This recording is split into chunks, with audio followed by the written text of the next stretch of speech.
3, 2, 1, gravando, doutor Diego, o caso do Luiz da Banha. Doutor Diego, já faz aproximadamente, em fevereiro, fez 2 anos da morte do pecuarista Luiz da Banha. E o seu cliente, que era o caseiro, já faz 2 anos que está preso. O que o senhor tem a dizer sobre isso?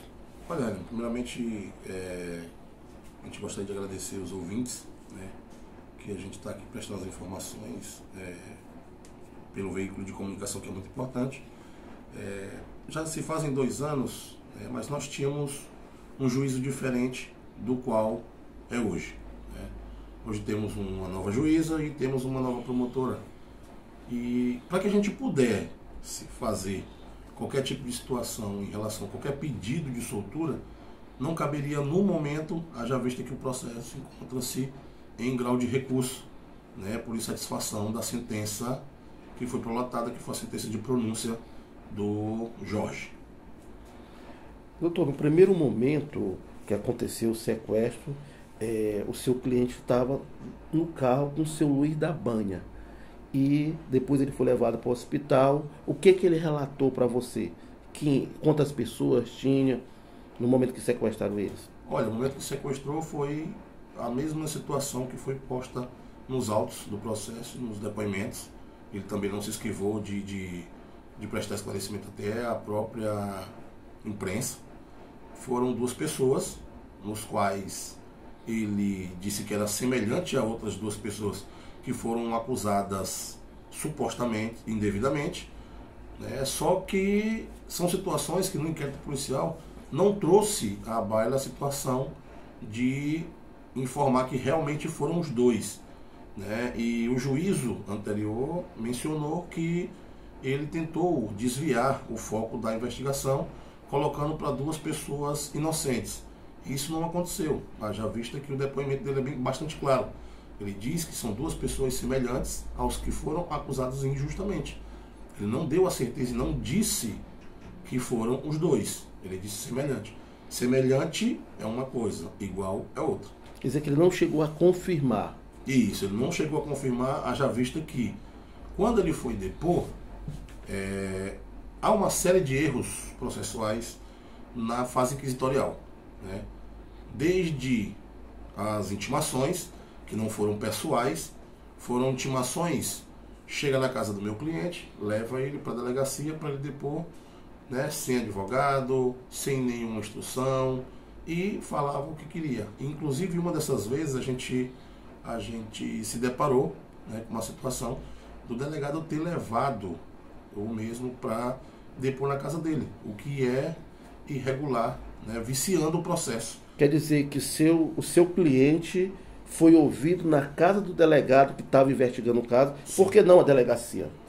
Olha, Lima, o pretexto que o delegado Oséias Cavalcante ressaltou foi que ele estava com medo de represálias da imprensa.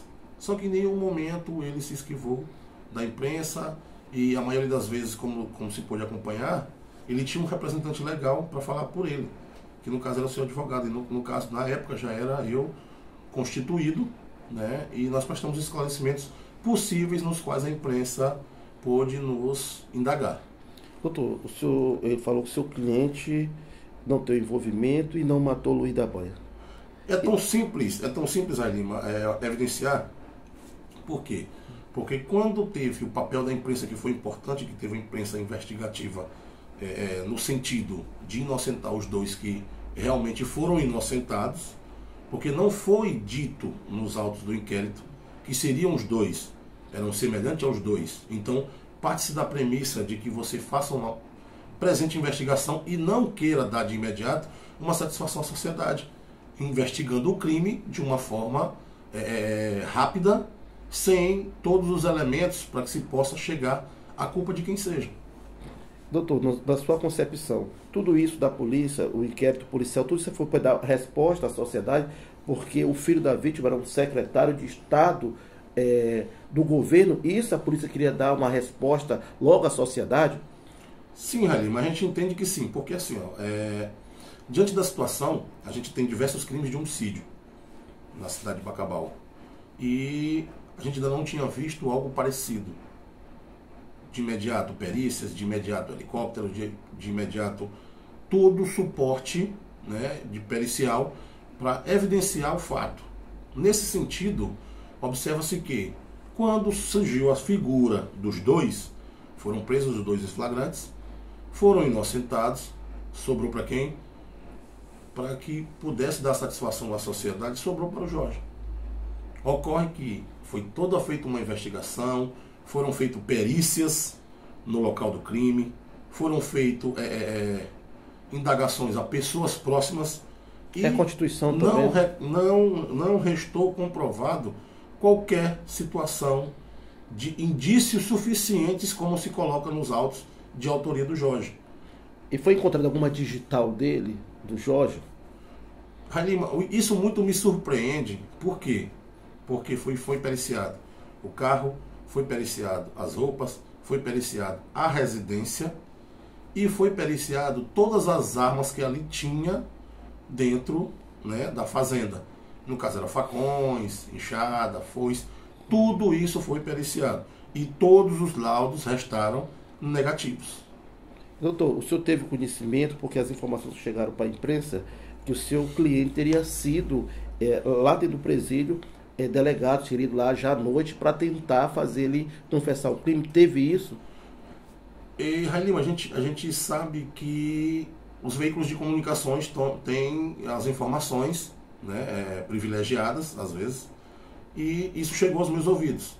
Que tanto ele como os demais que se encontraram como inocentes também foram, né, coagidos a tentar entregar alguma situação, porque nesse momento a polícia não tinha um norte específico de como estava a questão da investigação. Mas a investigação estava solta. O seu cliente lhe contou isso? Que eles foram? Sim, o seu cliente chegou a confirmar que delegados foram lá para eles confirmar o crime. Exatamente. Para ele confessar o crime, dizer que ele seria matado. Inclusive, os dois que foram inocentados, à noite a gente recebeu informações que foram lá dizendo que eles foram até torturados. Eles chegaram a relatar para a nossa equipe de reportagem que foram torturados os dois lá. Isso. Então, assim, é mais um indício de que você quer uma reprimenda para mostrar para a sociedade a força que desvendou um crime. Mas você não pode desvendar um crime imputando a pessoas sem você ter a certeza do crime. Doutor, já faz 2 anos, o senhor disse que o seu cliente é inocente. É um crime bastante misterioso, que até agora, o senhor disse que o seu cliente é inocente. Quem teria matado Luiz da Banha? Olha, Ailima, aí fica um ponto de interrogação, haja vista que a polícia teria que fazer esse quebra-cabeça, né? A reconstituição foi feita da forma que eles realmente quiseram conduzir, fizeram suas provas, fizeram seus relatos e, como não tinha uma figura para se evidenciar um principal suspeito, sobrou o Jorge. Por quê? Porque ele estava no carro junto com o seu Luiz da Banha.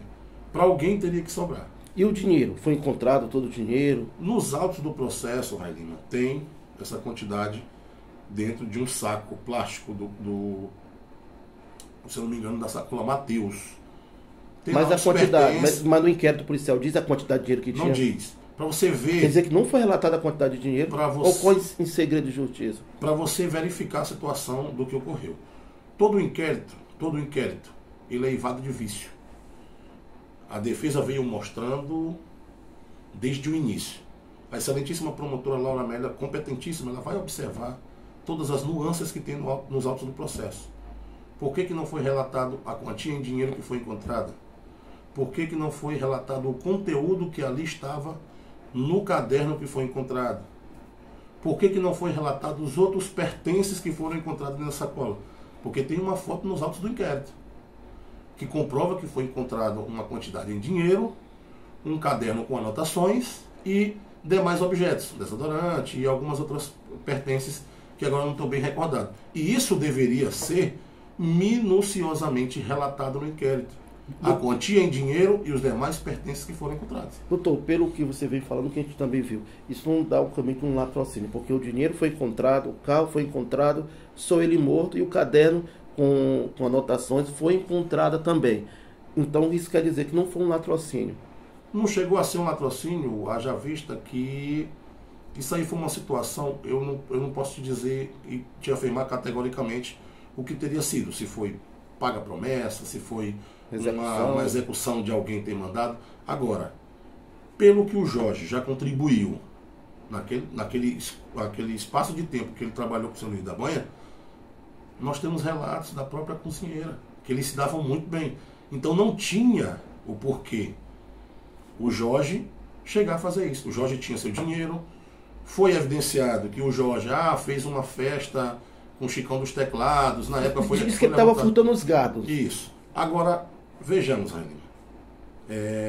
Essa conferência de gado, ela é constante pelo fazendeiro, né? Quando some, ele dá fé.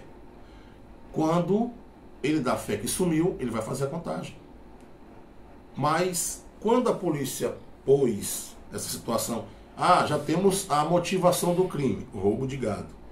Certo, alguém comprou. Disseram que ele foi visto no mercado vendendo. Para quem? Então, assim, são pontos soltos nos quais a polícia não conseguiu amarrar para elucidar 100% o fato. Doutor, voltando aqui ao inquérito. O inquérito policial diz onde foi encontrado esse dinheiro? O dinheiro foi encontrado no interior do carro. No interior do carro. No interior do carro, dentro de uma sacola.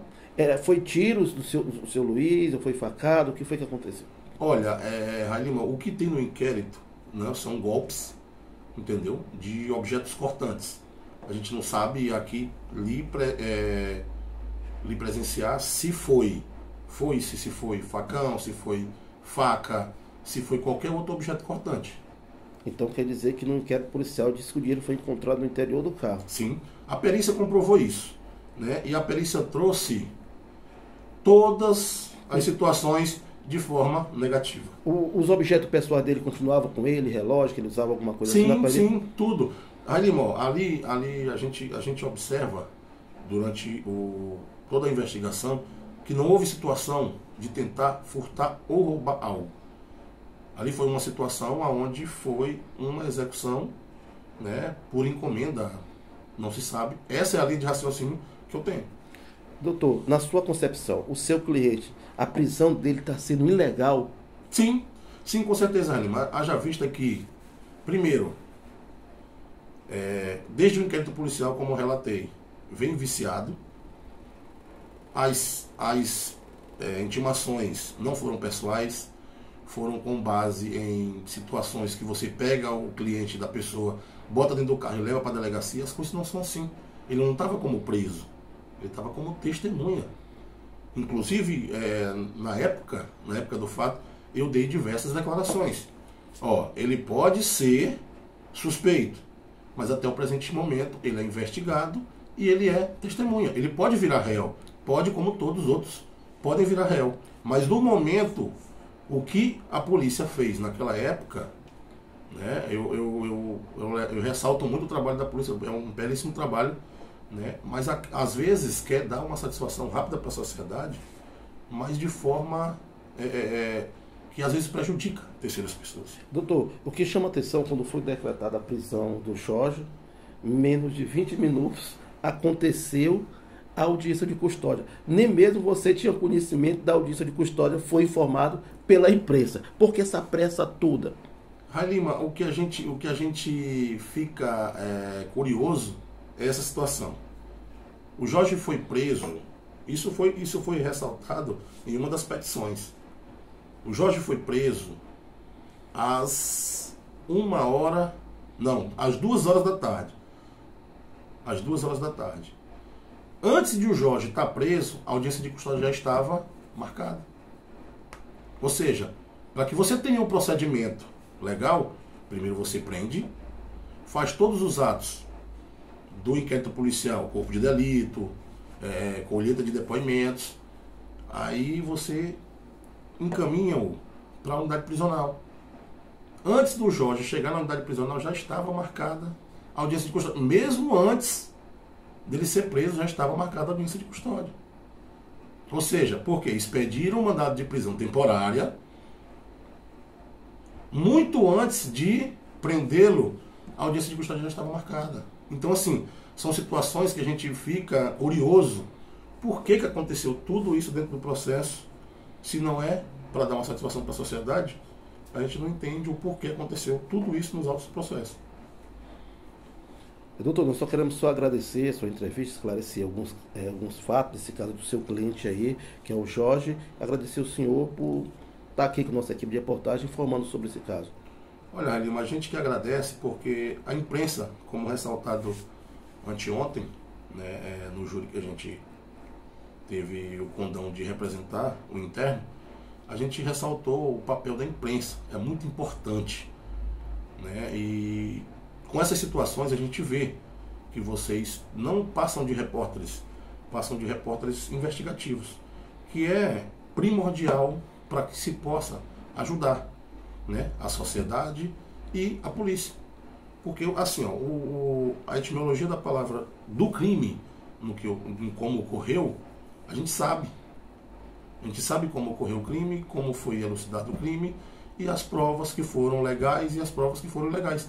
Todas essas provas foram alegadas em segunda instância, né, que a gente vê um inquérito eivado de vício, né, por conta de querer dar uma satisfação à sociedade. E a polícia não pode trabalhar nesse sentido. A polícia tem que elucidar o fato de forma concreta e não com dúvidas, porque todos nós sabemos no ordenamento jurídico que a dúvida é a favor do réu. Voltando aqui mais um pouquinho, o Jorge chegou a dizer que aqueles duas pessoas eram similares à pessoa que ele viu, mas no momento lá ele estava de olhos vendados. Como é que ele citou o nome daquelas duas pessoas? Porque as informações que teve diz que o pai de um deles lá da Pedra do Rumo teria tido uma discussão com o seu Luiz da Banha. Isso tem conhecimento disso? Sim, sim. A gente tem conhecimento, e é tão tal que foi por conta de um boi, um dos bois, se eu não me engano, de carroça, quebrar uma das cercas e invadir a propriedade do seu Luiz à época. E no momento em que o Jorge vê as pessoas como similares, foi o momento que foram interceptados com a moto na frente.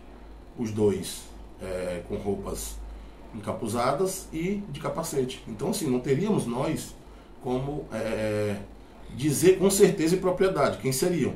A gente botou uma semelhança, assim como o Jorge falou. É semelhante a esses dois porque eu conheço. É muita coincidência, doutor, porque liga a confusão que teve anteriormente com os dois lá. E o Jorge juntou com o respeito da confusão. Sim, foi isso que ele imaginou, né? A priori, já visto que já tinha uma desavença entre um deles, e ele olhou uma semelhança. Mas ele não chegou a relatar. Ele não afirmou que foram aqueles dois. Ele não afirmou. No inquérito não está dizendo que ele afirmou. Não está dizendo isso. E outra, quando se levou ele para casa, eram só policiais e o Jorge, na casa do delegado. Agora, não tinha advogado, não tinha ninguém. Não tinha ninguém. Quer dizer que ele foi para a casa do delegado. Sim, sim. Mas ele chegou a relatar para vocês, tentaram fazer ele confessar que teria sido ele. Lá é aquela questão. Tudo isso ele falou em audiência de custódia. Ele foi depor, eles levaram ele até Alto Alegre, rodaram com ele no carro, a gente sem saber aonde o Jorge estava, porque ele estava dentro da viatura. O delegado Oséias Cavalcante levou ele para depor na residência dele. Inclusive, nos autos do processo, o delegado ressalta que realmente levou ele para a casa dele. E ele ainda teve a situação, eu não vou dizer de cinismo, eu vou dizer hipoteticamente que ele teve uma situação de dizer que ofereceu almoço para o Jorge. Então, assim, são situações que não dá para entender. Porque a situação de você prestar um depoimento é dentro da Polícia Civil. Aí quer dizer que a imprensa, o que ressaltou o delegado Oséias Cavalcante foi que a imprensa iria coagi-lo. Como é que a imprensa ia coagi-lo se a imprensa tem um papel primordial? A imprensa não poderia coagir o meu cliente, haja vista que ele daria a entrevista se ele quisesse. Ele não estava com medo de imprensa, ele não estava com medo de polícia, ele não estava com medo de nada. Ele sempre se prestou todo o papel. Inclusive, a Polícia Militar, quando fez a apreensão, quando foi fazer todas as investigações, ele contribuiu com a Polícia Militar em todo o tempo. Inclusive, tem um depoimento do, se eu não me engano, do coronel, né, dizendo que ele não se furtou de nenhum ato para tentar desvendar o mistério dessa morte.